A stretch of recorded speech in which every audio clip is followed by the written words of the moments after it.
Mesdames et messieurs, bonjour et bienvenue. Bonjour, honorable sénateur de la République. Aujourd'hui, nous sommes supposés gagner une cérémonie spéciale en Assemblée nationale pour ouvrir une session ordinaire d'une législature. Malheureusement, pour des problèmes indépendants de notre volonté, nous ne pouvons pas faire. De ce fait, le président Sénat, qui normalement est supposé être le président de l'Assemblée nationale, livre les payants adresse à la nation en général et livre tout adressé à tout employé Sénat et la émuler pour retourner dans le travail normal. Tout de suite, je passe le micro à le sénateur Joseph Lambert, président Sénat, pour lui faire adresser à la nation. Monsieur le Président, je vous invite à venir vous adresser à la nation.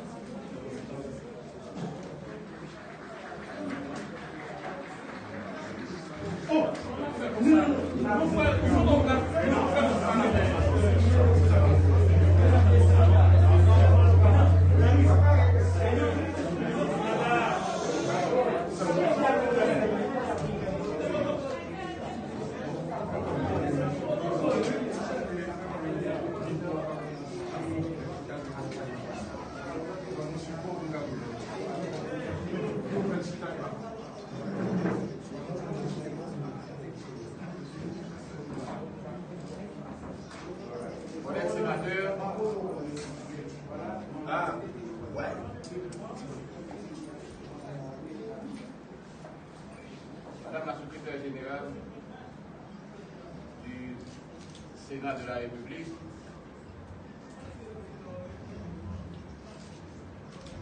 tout employé Sénat, sans distinction ni exclusive,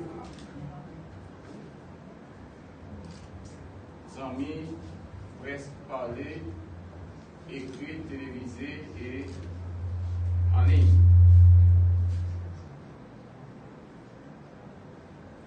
Au nom du bureau du Sénat de la République, je tiens d'abord à vous présenter des vœux de paix et de courage, puisque nous sommes encore à la deuxième semaine du Nouvel An. Une heureuse coïncidence amenée par notre Constitution et qui me vaut de renouveler à chacune et à chacun de vous mes sentiments personnels.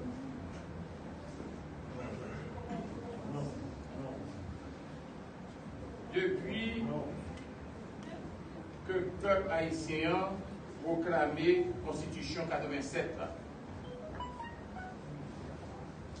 pour lui adopter un régime démocratique, corps législatif là, chaque deuxième lundi dans le mois de janvier, il y a 2 voix pour réunir Sénat République là, à Chambre députée, dans une seule assemblée ça, qui a le pouvoir pour ouvrir session législative. Et réunion 2 chambres ensemble, relais Assemblée nationale. Assemblée nationale, ça, une fois que le constitué, il recevra principaux administrateurs d'État qui gagnent en bord. Président République là, qui pour venir faire un discours sur l'État-nation.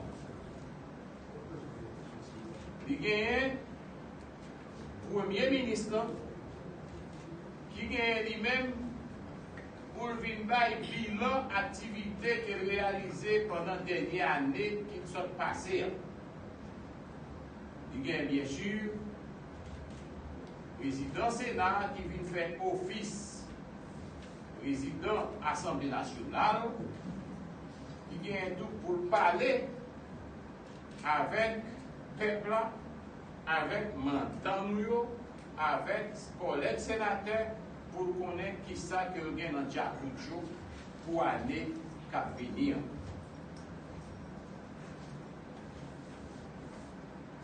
Malheureusement, nous ne sommes pas capables de faire l'Assemblée nationale là, parce que la Chambre des députés n'est pas là depuis 2020, 2 tiers Sénat parti depuis 2020, et il était un seul autre tiers Sénat, ça, qui l'a et qui a un mandat qui a fini en janvier 2023. Mandat ça, ce n'est pas un mandat qui a fait cadeau. Ni un président de la République, et pas ton président de la République qui valide.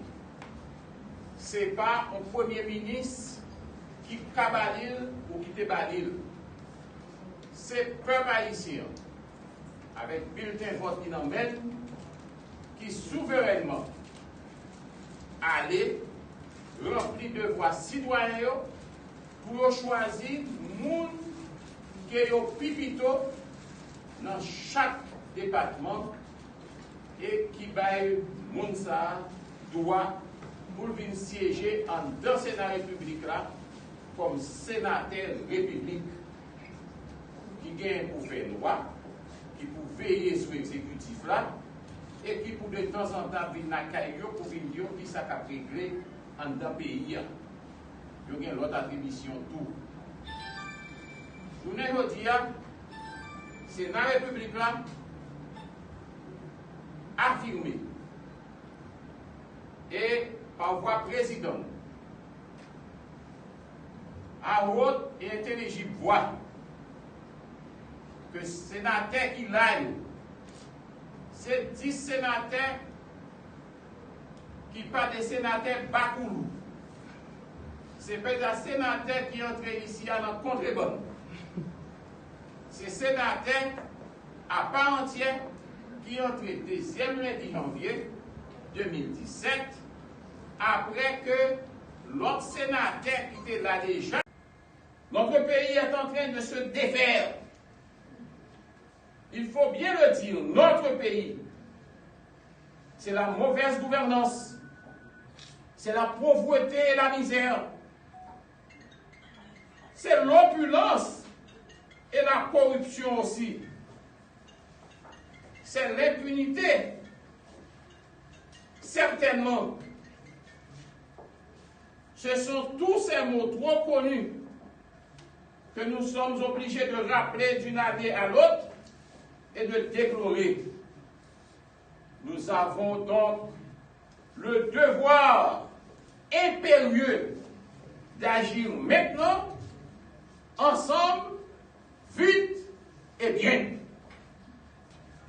Comme le disait si bien Aimé Césaire, le poète ou l'homme politique, comme on voudra, une civilisation qui est incapable de résoudre les problèmes que suscite son fonctionnement est une civilisation décadente.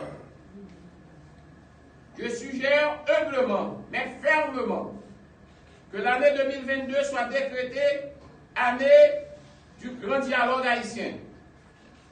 Le titre importe peu, tel qu'il peut varier de la conférence nationale, en passant par les États généraux, jusqu'au dialogue social ou politique. Je crois que notre société est grosse d'événements trop graves et qu'elle ne peut plus faire l'économie de cette rencontre. Il nous faut l'autorité d'un pouvoir de convocation capable d'obtenir la participation responsable et enthousiaste de tous les secteurs de la vie nationale. nous avons des pôles importants, politiques, sociaux, pôles économiques, société civile et autres, etc., qui existent. Nous devons citer Montana, nous devons citer Penn, nous devons citer l'autre initiative, tant pour ces sortes, tant pour Akolari, tout comme le 11 septembre avec Ariel. Peut-être qui ça, je ne le dis pas capable de gagner.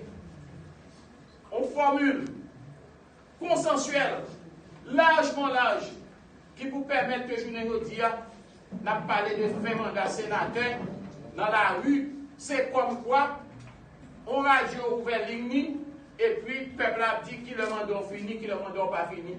Comme quoi, quand on radio aux États-Unis, tu as ouvert ligne là ou bien en France, tu as dit qui le mandat Macron a fini, ou bien qui le mandat Joe Biden a fini. C'est pour montrer nous dans la situation de dégrabat que nous réjouissons aujourd'hui dans le pays noir, parce qu'aujourd'hui, tout est à refaire. Je suggère humblement, comme je l'ai dit tout à l'heure, que année ça, eh bien, sont années entente, sont années parler, sont années dialogue et sont années consensus. Les défis actuels devraient nous convaincre de la nécessité d'un effort de dépassement, puisque nous vivons un vide. Aucun pouvoir constitué. Tout est devenu illégal. Et c'est la légitimité qu'il faut rechercher. En tout état de cause, 2022 sera une année électorale. Peut-être on peut commencer. Où les passions vont creuser davantage les fossés entre les partis, les plateformes, entre les fils et les filles de la patrie tout court. Et pourtant, dès qu'il y a une élection, ça veut dire maman, petite, madame, frère, soeur, c'est période division.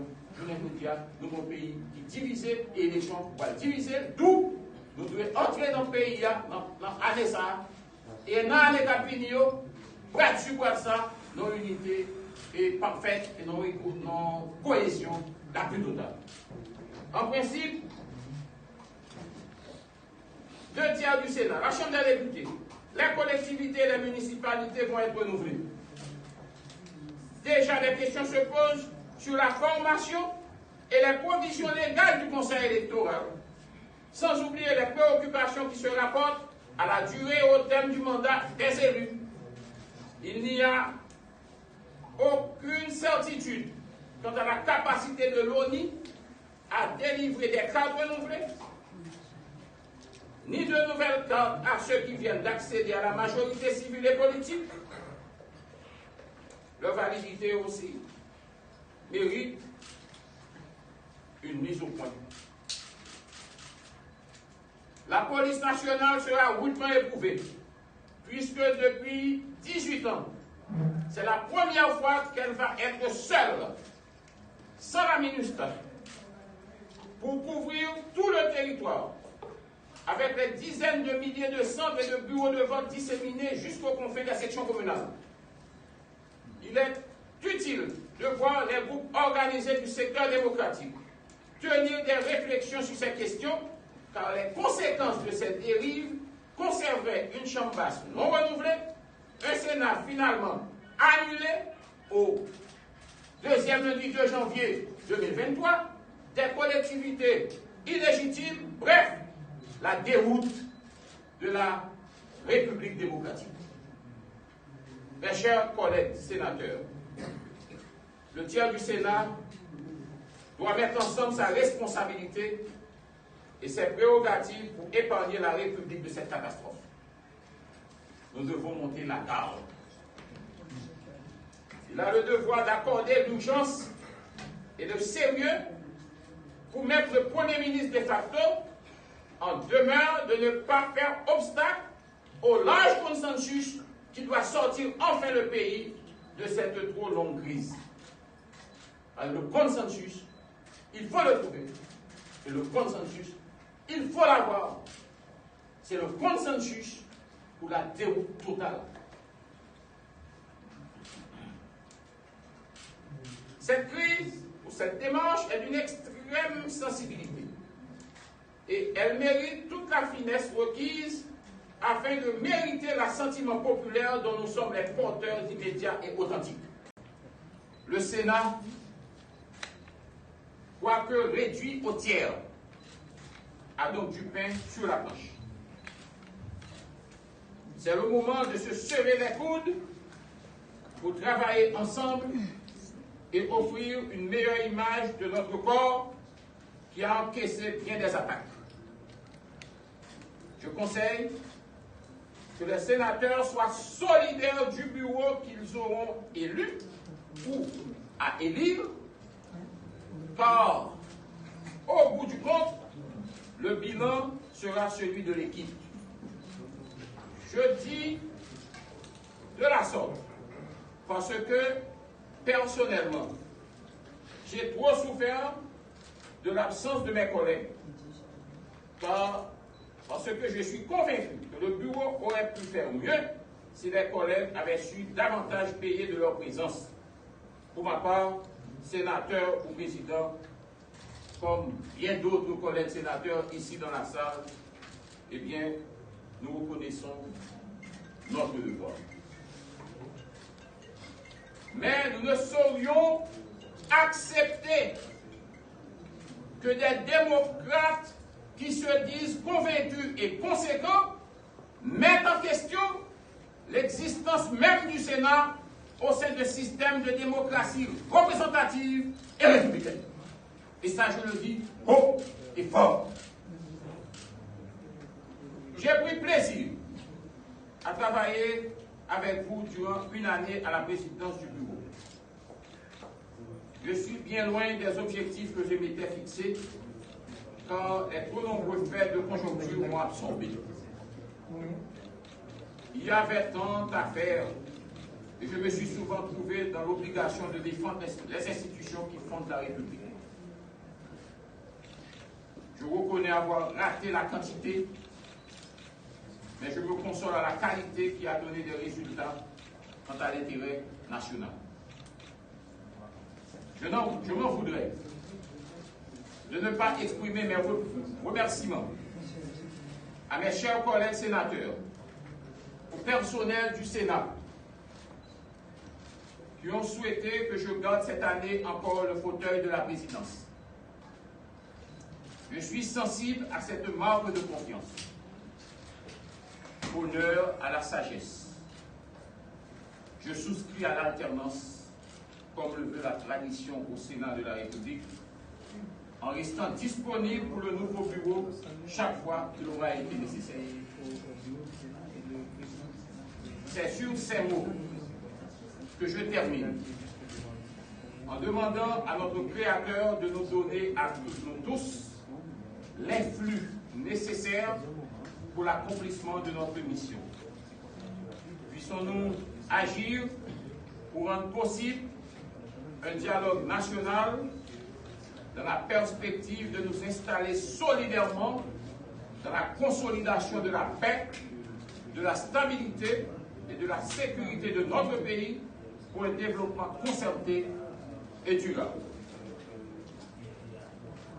Je sais compter sur l'engagement et le patriotisme des uns et des autres pour que l'intérêt général soit en définitive notre boussole commune.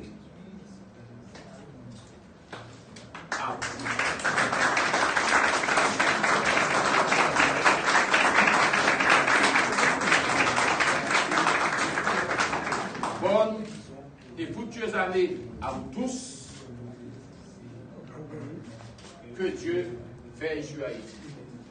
Que Dieu veille sur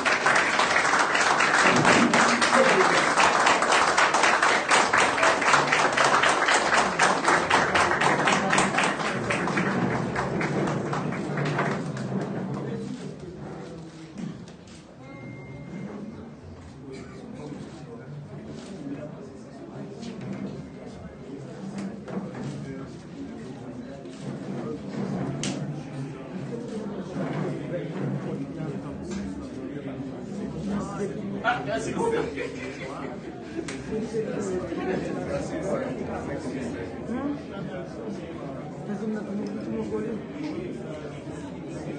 Non, peut aller au petit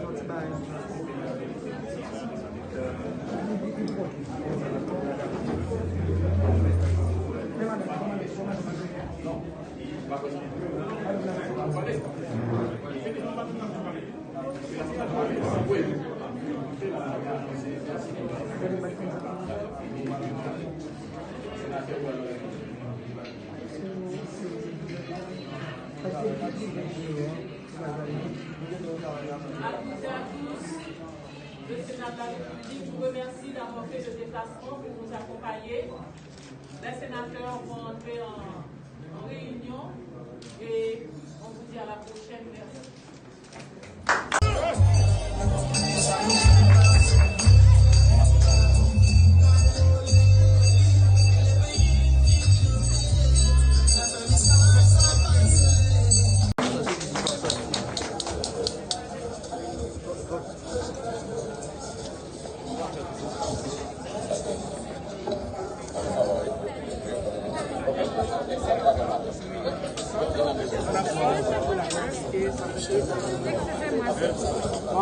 Excusez-moi, pour les protocoles, excusez-moi, fais back.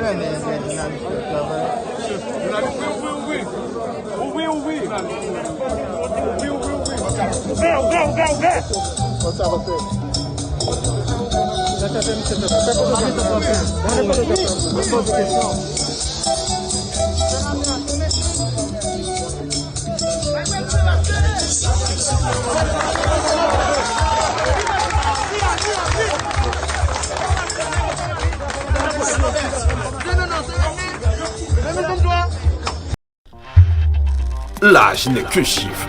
Toutes les informations, les actualités politiques, culturelles et religieuses sur Tichès Balakaï, abonnez-vous à nous sur Twitter, Facebook, Instagram, YouTube afin de trouver toutes les informations palpitantes au cœur.